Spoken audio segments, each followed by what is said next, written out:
Welcome to the Jewish Exponent Podcast. I am your host, Jared Safran. I am here with Abigail Salisbury, state rep from the 34th District in the Pittsburgh area. It's the suburban towns west of or east of Pittsburgh, right? I have a little bit of Pittsburgh, and then I always tell people, you know where the bridge fell down when President Biden came to visit Pittsburgh? That area. Okay, yeah. You guys are known for something on the national stage. Yeah. Okay, great. So I wanted to have you on because I was working on a story about the effort to move the primary now, a failed effort to move the primary from the first day of Passover. And I was told by Ben Waxman, our state rep here in Center City, and Hank Butler of the Pennsylvania Jewish Coalition that I needed to talk to you for this. You were taking the lead. You're the only Jewish woman in the General Assembly. Is that correct? Not just in the House In or the House, in the we House? Okay. have Senator Schwenk in the Senate. Okay. Only Jewish woman in the Pennsylvania House. You felt it was your responsibility to put yourself out there, take the lead on that issue and on Jewish issues in general, it seems. So I just wanted to talk to you about how you view that symbolic role, which is also, of course, a substantive role because it leads to you working on those issues and towards that legislation. So, yeah, how do you view that role? I'm also the only Jew to have ever served in this seat. So in Yeah. District 34, I'm the only person who has been Jewish in this seat. Mhm. So from my perspective, whenever you're the first or the only of something, you kind of have a little bit of a extra burden put on you, I think. Right. But nobody singled me out and said, here, you have to work on this. It just seemed like the thing to do. I was on borough council here in Swissvale for 5 years before I was a state representative. We had some anti-Semitism issues on council, so I was kind of used to stepping up and talking about those issues anyway. But I feel like we're a very small minority. Mhm. Jewish people in Pennsylvania, we're a very small minority, and I think that unless you have somebody who is, taking the lead on certain things, I think to some extent, other people might have realized it was a foregone conclusion that we were not going to move the election. But I'm not somebody who gives up until it's literally too late. So. Yeah, that was when I was talking to you. It was late in the process, but you were still going for it. Do you envision yourself taking the lead on Jewish issues like, and maybe not taking the lead, I want to be respectful to your colleagues, of course, but putting yourself out there like that on other Jewish issues in the future, statewide?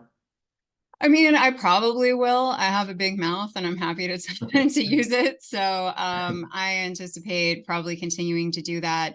Other people who we have in the House, for instance, Dan Frankel, who is the representative whose district abuts mine over in Squirrel Hill, which people might recognize as being, a Jewish neighborhood, majority Jewish neighborhood in the Pittsburgh area. Sure. He has really worked hard on things like hate crimes and that sort of issue from a larger legislative perspective. So he's also very busy working on those types of issues. We have Representative Solomon, who is very involved in the coalition of the Jewish Black Caucus, which is the Black Caucus and Jewish Caucus getting together and working on issues. So I think there are quite a few people. I don't want to say quite a few, because if you include the governor, we only have 9 Jews in the entire state government in Pennsylvania. It's not like there's, dozens and dozens, but Right. there are people who are definitely working on these types of issues. So I'm happy to continue doing that. That sounds like a good amount given our percentage in the population, 9 out of, I guess, 400 something. It's not Yeah, bad. we have 50 senators and 203 reps. So we Okay. have, 8 legislatively, and then of course we have a Jewish governor right now. Yeah, 200 something. Sorry. Um, so I wanted to, it seems like your Judaism is important to you. You're a member of a synagogue. I read that you and your husband taught Torah classes at the synagogue. You ran a young adult program, so you're pretty deeply involved. I wanted to ask you if you planned on making it part of your political identity when you first ran, but I'm also curious, what made you want to run for state rep in the first place? I believe your first run was in 2022.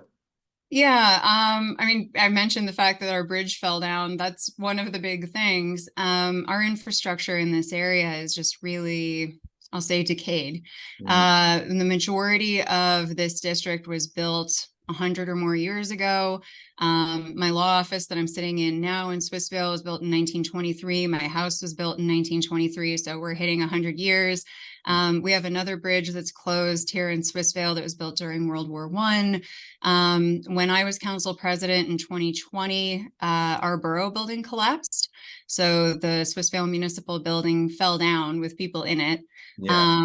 Now I don't want to exaggerate, only half of it collapsed. The other half they think was held together by the elevator shaft. So let's not get carried away.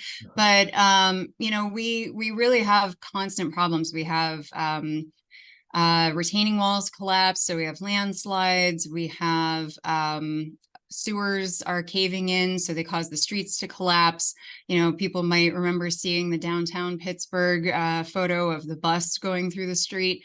It's a regular occurrence in our area to have a car go through the street. My own car went through the street in front of my house. So to Yeah. me, seeing that level of infrastructure neglect and decay year after year after year, and serving on borough council where we were often left to pick up the pieces in just a 9,000 person borough.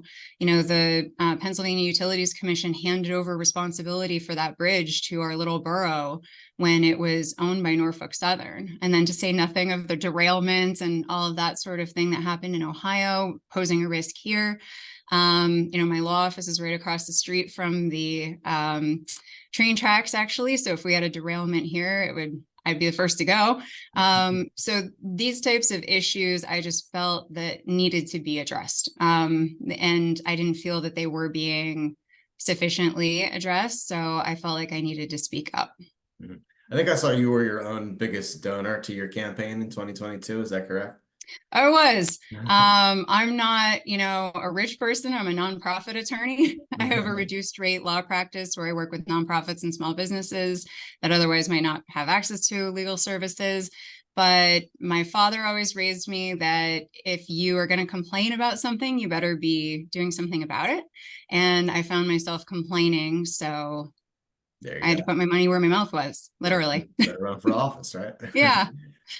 Um, yeah, so you made a big bet on yourself in 2022. You end up losing that one, but did you feel like, all right, it's worth the bet because now I'm in the game? And then Summer Lee, who was in the seat before you, ran for Congress. She won.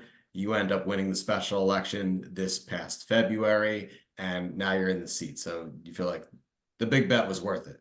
Yeah, the way that the special elections work here is that we have about 150 people who are on the Democratic committee in this district. So you essentially have like a mini election. Right. So when you run for, in theory, you would have a Republican who also does this, but it's like an 85% Democratic district. So mostly if you won the Democratic committee vote, you won. Right. So in December of last year, I was selected by the ACDC, the Allegheny County Democratic Committee, to be the Democratic nominee. Then in February, there was a Republican challenger, and so I beat them. And then I was seated in February, on February 21st. So it did put me in a good position to get elected, because when I ran against now Congresswoman Lee, then State Rep Lee, I had won the Allegheny County Democratic Committee's endorsement back then. So essentially the people who voted for me before voted for me again. So it Yeah. did set me up for success in that sense, certainly. There you go. And like I said before, it does seem like Judaism is deeply important to you. So what was your Jewish practice like, your Jewish life like, even before you ran for office? So I'm a convert, actually, because my Oh, dad was interesting. Jewish. Yeah. Yeah. So my dad was Jewish, but my mother was not. And as we know, it doesn't Yeah, count. unfortunately, that doesn't So count. yeah, depending on what flavor of Judaism you follow, some people are okay with that, some people are not. I personally Good decided it enough was for me, but yeah, I personally decided it was important to me to convert. The reason it was important to me, in part, was when my father died. My dad died when I was 13. So he had a heart attack at work and he passed away 2 weeks later. Actually, his yard site is like now-ish. He passed away on December 29th of 1995. mhm. So I remember being a little girl, being in the hospital, watching my father. He was on life support. He was brain dead at that point. My mother called a rabbi, and I'm not the most stereotypically maybe Jewish looking person. People often tell me that I look like a wasp and I have a very waspy name. So the rabbi who came to the hospital up in Erie in 1995 did not believe that my dad was a Jew. And he looked very much like me, red Yeah. hair, very similar. And my mother really had to go through a lot in the middle of, losing her husband, to get that rabbi to, come and pray and believe that my dad was a Jew.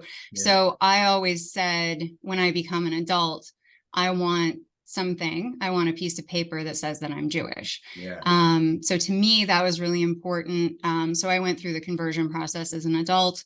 Sometimes people think I converted to get married, but I actually met my husband at synagogue. Okay.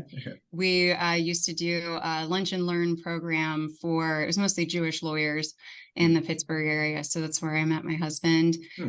And as you mentioned, we were very involved in synagogue life. That kind of tapered off during COVID, I think, as it did for many people, because it became a challenge to get people together and doing things. But so yeah, we are practicing Jews, I would say. It's important to me in the way that I think about things and the way that I make decisions. So yeah, it's we're not Orthodox, we're not from, obviously, but we are people who definitely take that into account in the way that we live our lives. What synagogue did you guys meet at? Temple Sinai. So Rabbi Gibson had a lunch and learn Yeah. for many years that we went to. He's retired now. So my husband was on the board there for several years. I taught a Torah study class. We both did the young adult program together, and we ran that for a while because they needed volunteers to keep that going. So Yeah. we did that for quite a while. And then we decided to try out Beth Shalom because I'll be very honest with you, being super involved in the Jewish community can create volunteer fatigue. So I think we both wanted to be congregants for Yeah. a while and maybe not like run so many things. Right. Do you feel like going deeper into Judaism like this brings you closer to your father in a way? I do. It's very sweet. I'm friends with my dad's family on Facebook, and it's very sweet because sometimes I'll post something on there and they say your dad would be really proud of you. Mhm. So It was yeah, important to him. yeah. Yeah. Was your household growing up kind of both? So my mother comes from a Methodist background. Okay. So I would end up attending, I mean, I think my dad might have been the only Jew in town, I'll be honest with you. I grew up in rural Ohio. So, but I would say I speak Christian very fluently Mhm. Okay. because I would go to church with my grandmother, my mother's mother, Yeah. and they would give you candy back then for memorizing Bible verses. And I was a pretty fat kid, so like I was pretty into that. So yeah, my Christian knowledge is pretty good. It works out well for my law practice because I actually do a fair amount of faith-based work with some Christian organizations. But my father grew up speaking German, and it's just a hop, skip, and a jump to Yiddish. So he was quite fluent in Yiddish. We would go back to Cleveland and visit his friends, which is where he had lived previously. He was transferred to the town for a job at General Electric. So we would go to synagogue sometimes with his friends and relatives back home. And yeah, it always had something to do in our household, though. Like it's funny to me because I feel like I know more Yiddish than my husband, who was like raised in a Jewish household. But Yeah. people always I call it juice splaining. Like, do you know the term mansplaining? I'm familiar with it. Yeah. I call it juice Been splaining accused of because it from people time to like time. assume they're like, oh, look at this like waspy looking woman. Her last name is Salisbury. She's a convert. She must not know anything. So they'll like define words for me. And I'm like, I know, Yeah. I got it. So is your whole political career then trying to kind of prove your Jewish bona fides, right? As this waspy looking woman named Salisbury? Ideally, I'm going to repave some of the roads too. I'd like to get that done. There you go. Um, yeah, so it sounds like it really became deeply important to you then over a period of years. And by the time you were ready to run, it was just a part of your identity. And then it's something that, yeah, you can use that too as a politician, right? Yeah, I mean, I was the only Jew on borough council Mhm. when I was elected to borough council back in 2017. And then I was on there until I, resigned to become state rep earlier this year. So it's just something that's always come up. I mean, it comes up in little ways you don't even think of. Like you see on the borough Facebook page that they're going to have Santa Claus light the menorah. Maybe we should have a conversation about that. Yeah. Yeah. Makes sense. Do you feel like your background, growing up in a household that was both in many ways, helps you now? You know, you're able to talk to people from different backgrounds and really understand them. Think so. I mean, honestly, like much of the Western civilization's literary and artistic canon is based off of what, like our Torah, but also New Testament things. So Right. I went to college and majored in art history for Mhm. some reason. And when I majored in art history, I mean, it's 99% Bible stories Right. because you are looking at Renaissance art and that sort Yeah. of thing. Mhm. And who was paying for the art? The Catholic Church. Right. So you really, I think, benefit from having some of those background cultural influences. I guess I had a teacher in high school who's always used the term cultural literacy. Mhm. And so I would say that that's cultural literacy, and being able to be informed by that. Yeah, makes sense. When you were on the Swissvale Borough Council, you dealt with a situation where a local fire chief suggested that your proposal to provide Swissvale residents with guidance for proof of vaccination was similar to Nazi policies, which was something that I heard too back then covering South Jersey. It was pretty common for people to assert, obviously pretty offensive. What did you learn from that experience about dealing with anti-Semitism in the public eye? Honestly, it wasn't even the comment that was the most meaningful aspect of that process. Because the borough building fell down, we were meeting on Zoom from Yeah, very early on in COVID. yeah. And, as a transparency measure, I had advocated to have our meetings live streamed even when we met in person. Mhm. Um, the hard thing about that situation that you're talking about is it wasn't even the initial comment that was the worst part of it. We allowed people to write in public comments that would then be read out during the meeting if they weren't able to attend. It was a way of trying to get people more involved if maybe they couldn't make the meetings, that sort of thing. So Mhm. as you might imagine, in the meeting subsequent to the comment, we had a number of people write in. You might think it's odd that a lot of people like really watch borough council, but Swissvale borough, people watch those meetings. Like we have a lot of people who are very, very on it. And Yeah. so people submitted comments, and it's I was not privy to this conversation with the solicitor, but it's my understanding that the fire chief threatened to sue the borough if any comments about him making an allegedly anti-Semitic remark, were read out. And I used to teach First Amendment law at Pitt, so I feel like I have a decent grasp on the subject. And so our borough solicitor, as well as every other member of council, which included two other practicing attorneys, thought that it was fine to ban all comments on the subject of the fire chief making anti-Semitic comments. Mhm. This is a subject matter restriction, Mhm. which is subject to the highest form of constitutional scrutiny for restriction on free speech.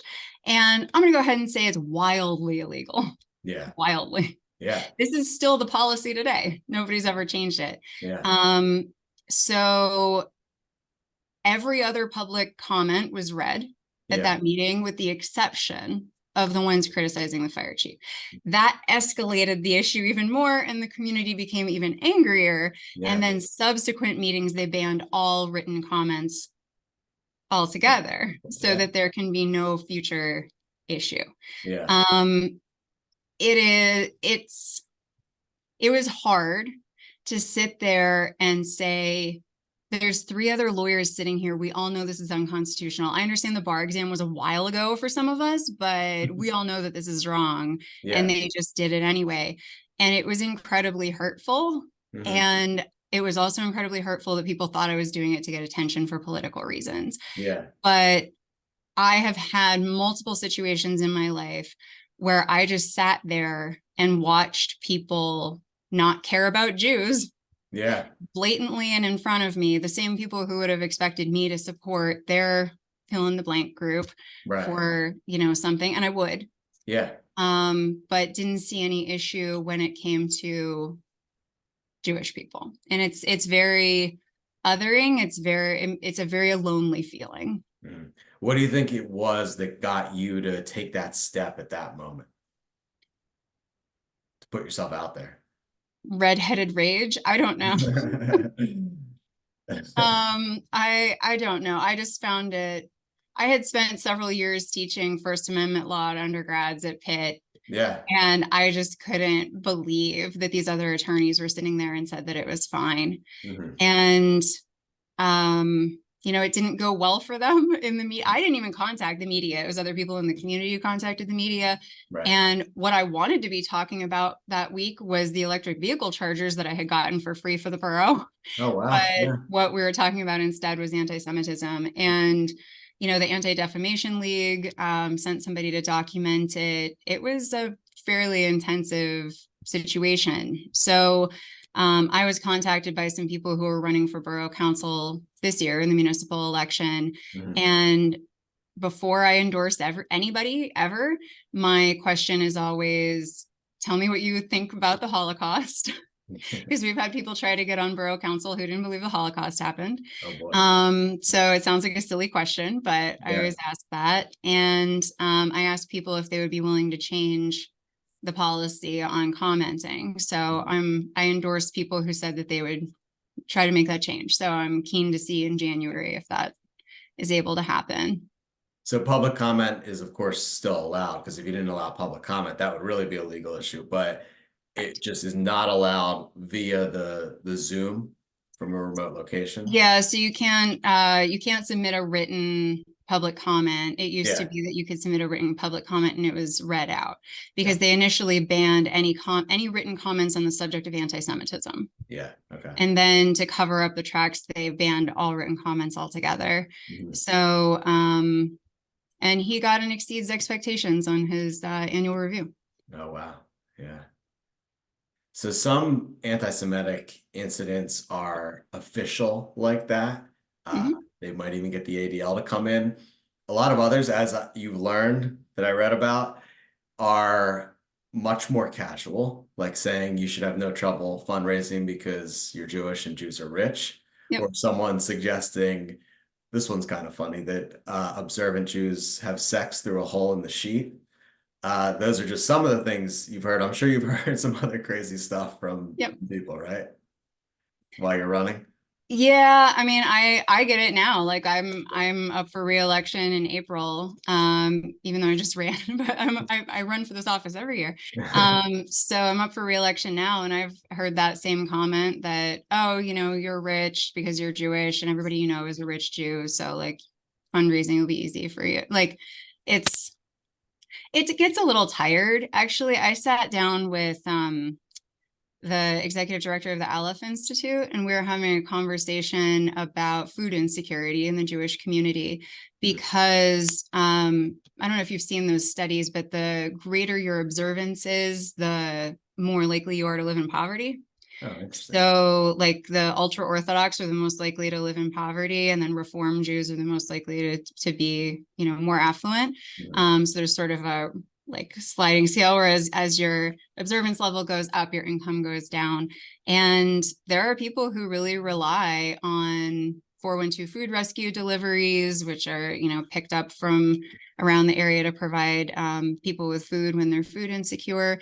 And I think that a lot of people would be surprised by that because there is the stereotype that people in the Jewish community are affluent and must not need that assistance. Mhm. How do you respond in a situation like that when someone says that to you? Because I mean, it must get awkward in the moment, but yeah, how do you respond? I'm sure you figured out something.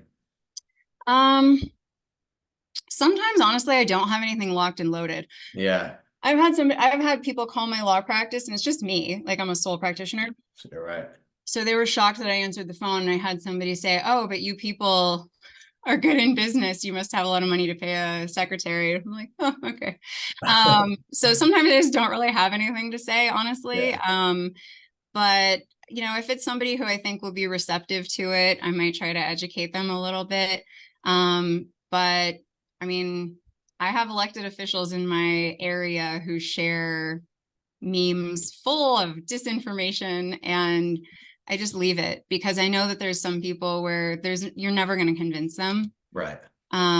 So I think the best compliment that I got recently was somebody posted on one of my social media pages. If you are what having a Jewish elected official is like, then we should have more. And I was like, maybe that's just what I need to do. Just do the best job I can. Mhm. And then maybe they'll associate positive traits with Jewish elected officials. I don't know.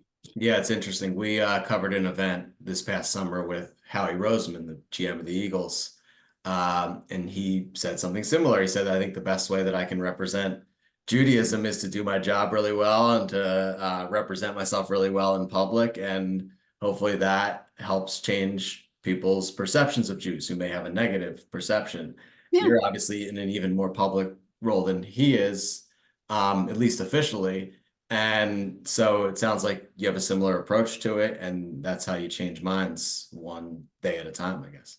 Yeah, there's a saying of when you die, the first question you get asked is, were you honest in business, right? So Mhm. you can try to be an honest Jewish business owner. You can do a lot of different things to try to, I don't know, set a good standard, maybe. But I'm Yeah, not perfect, right? Everybody makes mistakes, so I'm going to screw stuff up too. yeah, yeah, as we all do.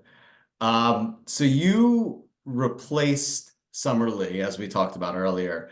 She has gone on to Congress. I would say, is one of the more outspoken people against a lot of Israel's actions. I could go through a whole list. I think I actually have some of them here. Just give me 1 second here. Yeah, so um, she voted against a non-binding resolution to support Israel after the Hamas attack. She voted against a bill mandating the Biden administration to appoint a special envoy for the Abraham Accords. She voted against the House resolution honoring Israel 75 and America's relationship with Israel. Following someone like that into your state rep role, do you think about how you might take stances on any issues relating to Israel, especially considering that you are Jewish? You can't help but overflow, right? Right. I mean, I do try to stay in my lane because I'm a state rep. Yeah, yeah. Right. I'm a state legislator. People come to me sometimes with federal issues, and I try to explain to them, there are certain things that are local, state, county, federal.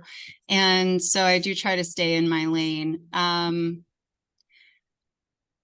Congresswoman Lee and I differ in our opinions on these matters. Yeah. Um, it's she has her right to her opinion. I understand why she feels the way that she does.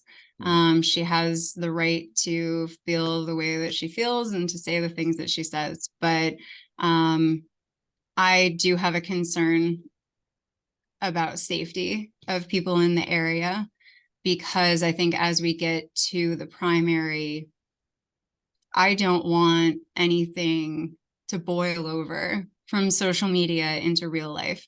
And Yeah. as we've seen from things like the January 6th insurrection, that happens, right? Yeah. People take things out into the real world based on things they see on social media. Mhm. So I just hope in this primary, because she is being challenged, I hope that we have calm, sensible, empathetic discussions that do not pit any communities against each other, because I don't ever want to see somebody get hurt over any kind of political rhetoric in this area.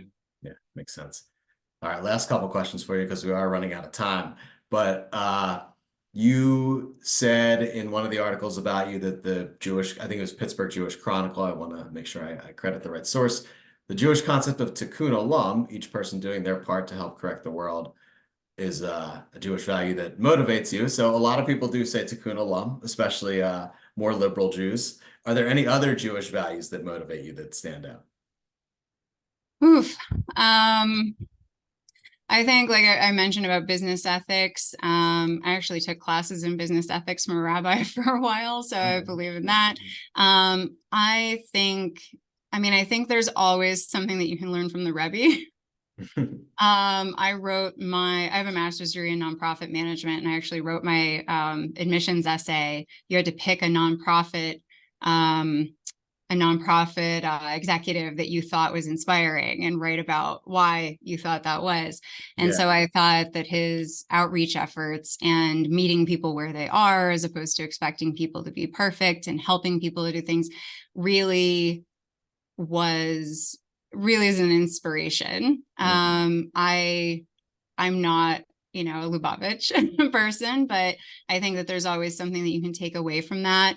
I've actually done the thing where he used to give people dollars. I went and got Sacagawea dollars and gave people coins at an event after the Tree of Life shooting. I went to an event or in a group that I was in that's primarily Christian, and Mhm. talked about, the concept of giving tzedakah, and then gave people that coin and asked them to give it away because I thought it would be something they would remember, because people don't normally have those Sacagawea dollars. Yeah. But there are a lot of little things like that. Um, you know, different types of charity. We did tzedakah in the hallway when we were doing voting, changing the voting day advocacy in Harrisburg. Mhm. I just think that there's a lot of things that you can pull out of it, and there's always more. Mhm. You're never done. You're never going to say, well, I got everything out of Judaism there is to get. No, they wouldn't let you do that. The rabbis, right? There's always more to interpret. Yep. And Uh, we baked babkas even to take to Harrisburg. So whether it's yeah. cultural Judaism or Jewish, religiosity, there's so much to do. Yep. So, last question. Is your favorite Talmud quote the same or similar to Governor Shapiro's? It looks like it is. The one you used in this Pittsburgh Jewish Chronicle article was, "It's not your job to fix the whole world, but neither are you free to desist from trying." I okay, so my mother, I told you, was raised Methodist. Yeah. My favorite John Wesley quote, because John Wesley created Methodism, my Mhm. favorite John Wesley quote, which is a little bit like, people don't always believe he actually said this, but I like it, so we're just going to go with it. If you catch fire, people will come to watch you burn. Yeah. So get fired up about something and people at least come and check it out. Like I Yeah. always tell people, catch fire and people come to watch you burn is my favorite, John Wesley quote. And Okay. I do think that that might be my favorite quote in the sort of Jewish canon, Yeah. because many times people are paralyzed by the amount of work that there is to do. Hmm. Right? There's so much wrong, whether it's the environment or the economy, or I was talking to a woman today and she said, I just don't know like where to start. There's so much going on. Yeah. And I think the concept that you're not responsible for everything. You're Hmm. not. You don't have to fix everything, but you don't get to not do anything either. You just, because the problem is so big, pick a little corner of it and start pulling the thread out, and you'll find something that you can work on. And for some people, that was making macaroons to send to Harrisburg. For other people, it's running for office. It is what it is. So somewhere in that, catch fire and people will come to watch you burn, and it's not your job to fix the whole world, but neither are you free to desist from trying, is, I think, a emotionally healthy Hmm. place to try to do advocacy or you know improvement work in your community. And in talking to you, it doesn't seem like you try to do too much. You try to do what you can handle, like your focus on infrastructure and your focus on trying to change the primary date. It does seem like you have a focus. You don't list 10 or 15 different issues that you want to go fix in Harrisburg necessarily. If you want someone to give a beautiful speech that gets your heart pounding and gets you fired up to save the world and everything's going to be better, that's not me.